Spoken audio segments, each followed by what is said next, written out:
প্রতিবেশী রাষ্ট্রে অশান্তি, সেখান থেকেই পালিয়ে আসার চেষ্টার এই পরিস্থিতিতে ভুয়ো পাসপোর্ট চক্রের মৌচাকে ঢিল মারল প্রশাসন। জাল পাসপোর্ট তৈরির অভিযোগে পুলিশের জালে দুই, তাঁদের মধ্যে একজন ডাক বিভাগের অস্থায়ী কর্মী।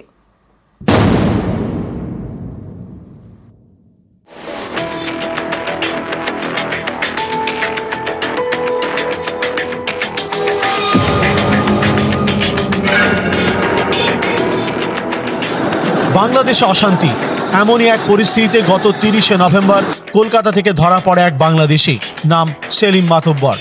উদ্ধার হয় সেলিমের ভারতে তৈরি করা জাল পাসপোর্ট। এবার সেই জাল পাসপোর্ট চক্রের মৌচাকে ঢিল। গত 12ই ডিসেম্বর রিপন বিশ্বাস নামে একজনকে গ্রেপ্তার করে কলকাতা পুলিশ। তাকে জেরা করে তদন্তকারীদের জালে আরো দুজন। এদের মধ্যে একজন রিপনের বাবা সমরেশ, আরেকজন দীপক মণ্ডল, যিনি ইএম বাইপাস লাগোয়া পঞ্চশায়র পোস্ট অফিসের অস্থায়ী কর্মী। তদন্তকারীদের সন্দেহ এই ভুয়ো পাসপোর্ট চক্রের অন্যতম মাথা সমরেশ। ভুয়ো নথিপত্র তৈরি করতো আমি জানি না। এর আগেও তো আপনার হাজবেন্ড অ্যারেস্ট হয়েছে। সমরেশের বিরুদ্ধে একাধিক অভিযোগ, এর আগে দিল্লিতে গ্রেপ্তার হয়েছে, বারাসাত পুলিশ অ্যারেস্ট করেছে, এবার কলকাতা পুলিশ অ্যারেস্ট করলো।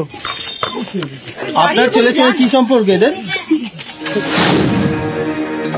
তদন্তকারীদের দাবি, এই চক্রটি পাসপোর্ট তৈরির জন্য প্রয়োজনীয় সব নথি জাল করত।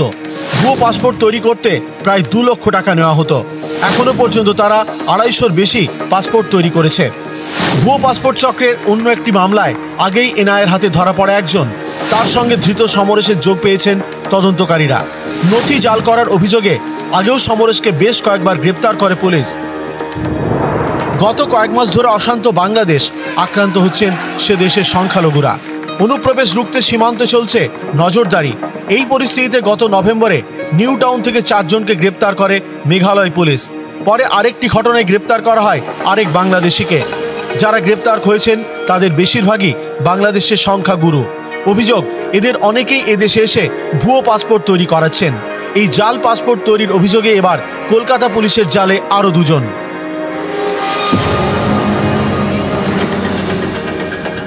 উত্তর 24 পরগনার বাগদাতেও পুলিশি অভিযান। ভুয়ো আধার কার্ড এবং ভোটার কার্ড তৈরির অভিযোগে শনিবার 2 জনকে গ্রেপ্তার করে বাগদা থানার পুলিশ।